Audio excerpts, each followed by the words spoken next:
Tasers are a tool in an officer's tool bag. Policing in a modern society in the 21st century requires, I believe, 21st century equipment, and the taser has proven to be a very beneficial tool for officers to protect them and the public, to protect suspects in many instances when force has to be used by a police officer. There's been a number of studies that have indicated that officer injuries decrease, suspect injuries decrease by the use of a taser, because the alternative is an impact weapon like a baton or OC spray or some other type of impact weapon. You know, a taser affords the officer the ability to take somebody into custody, somebody who's combative, who's aggressively resisting, from a distance. So you're not dealing with somebody in such close proximity, and so injuries are reduced both to suspects and officers. It's a relatively new tool, but I do believe in the studies that I've read that it is a safe, effective tool. I don't believe that the tasers in and of themselves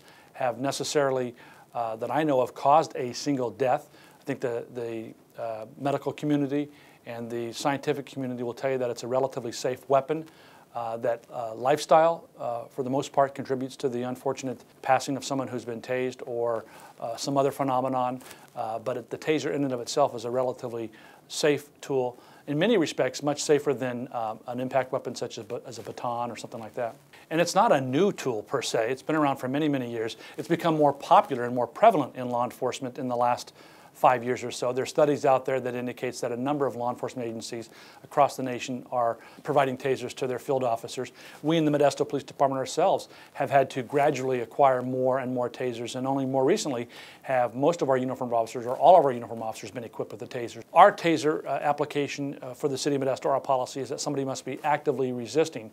And so I think that makes our taser policy within the guidelines set forth by the Ninth Circuit Court of Appeal. I don't know that there's one universal application that you can say that a taser will be used in every instance, you know, given the same set of circumstances to every officer, but it is a tool that affords an officer to get the job done, to deal with people who can be very, very, very violent, and you know, we don't pay officers to get hurt. They do get hurt from time to time, but that's not why they're here. They are paid to do the public's business, and in many instances that means they have to go interact with people who don't want to go to jail, who want to resist. Once the public learns that it actually is better in the long run for the citizens, it's safer for them, it's safer for the officers, then it'll be universally accepted. Not that I don't think it's accepted now, it's just become controversial because of a couple of instances, a couple of cases.